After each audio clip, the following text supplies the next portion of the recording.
I'm going to read to you a book called No Jumping on the Bed by Ted Arnold.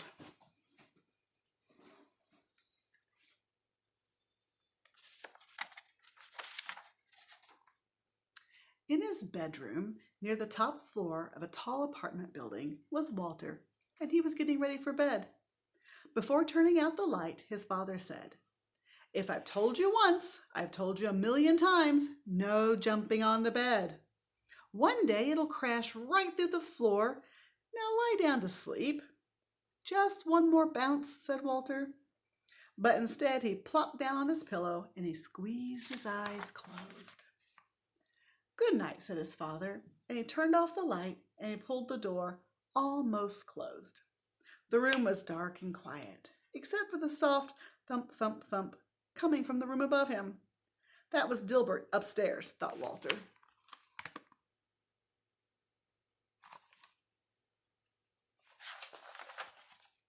He switched on his bedside lamp. If Dilbert can jump on his bed, well, so can I. So Walter bounced higher and higher, and on his last jump, his hair brushed the ceiling. But when he came back down, his mattress creaked, and the floor creaked, and the whole bed tipped sideways, and down through the floor Walter fell, bed and all.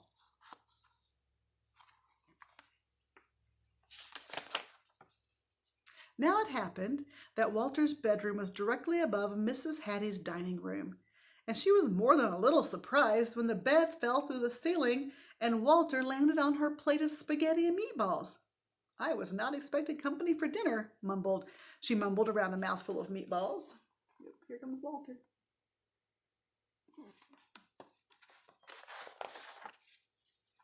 Said Walter. "Spaghetti is my all-time favorite."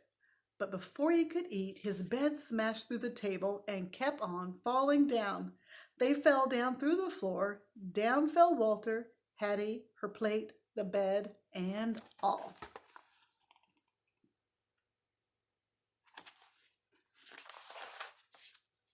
Mrs. Hattie's dining room was above Mr. Matty's TV room. Mr. Matty didn't even notice the bed falling through his ceiling until a meatball bounced off his head. Mrs. Hattie tumbled into his lap, and Walter splashed into the aquarium. "I've already had my bath for tonight," said Walter. He wanted to stay and watch the TV show, but the bed crunched through the floor, taking the TV with it.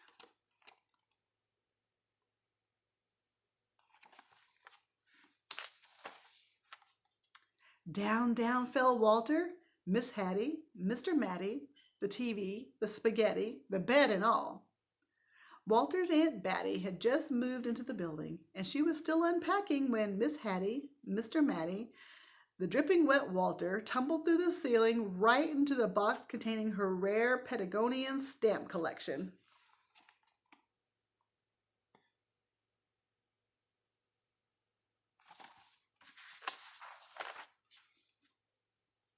When he burst through the bottom of the box, Walter was a sticky mess.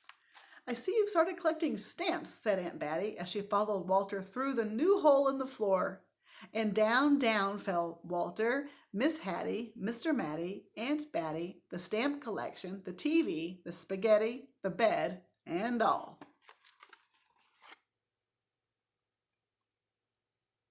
A lot of stamps.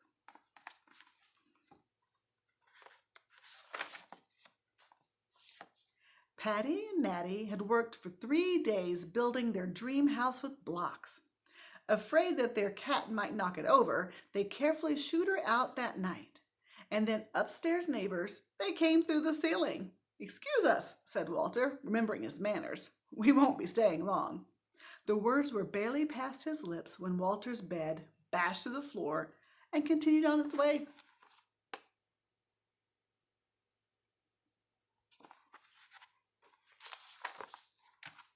Down, down fell Walter, Miss Hattie, Mr. Matty, Aunt Batty, Patty, Natty, and the fatty cat, the stamps, the TV, the spaghetti, the bed, and all.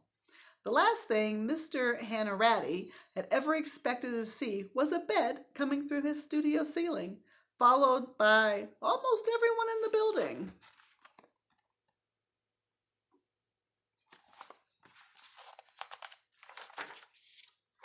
"If I had known you all wanted to see my paintings," he said, "I would have tidied up." But they never once paused to admire Mr. Hanratty's colorful artwork. They were too busy splashing in his cans of paint. And then the floor above caved, and everyone followed Walter's bed down through the hole. Down, down fell Walter, Miss Natty, Mr. Matty, Aunt Batty, Patty, Natty, Mr. Hanratty, Fatty Cat, 17 cans of paint, the stamps, the TV, the spaghetti, the bed, and all.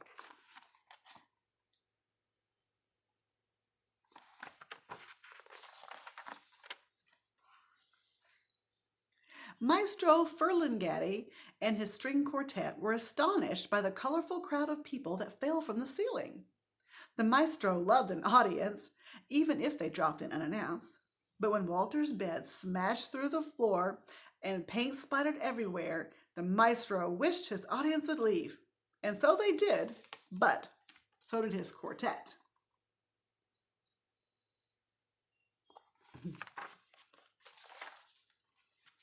Maestro Furlingatti's practice room was also the basement ceiling, and it was dark and quiet as midnight there.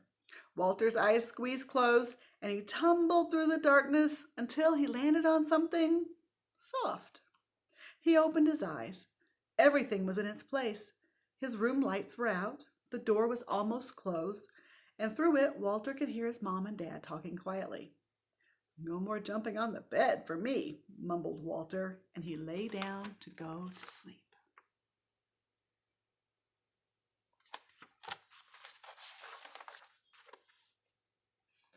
And suddenly he heard a crack in the ceiling, and down came Dilbert, bed and all.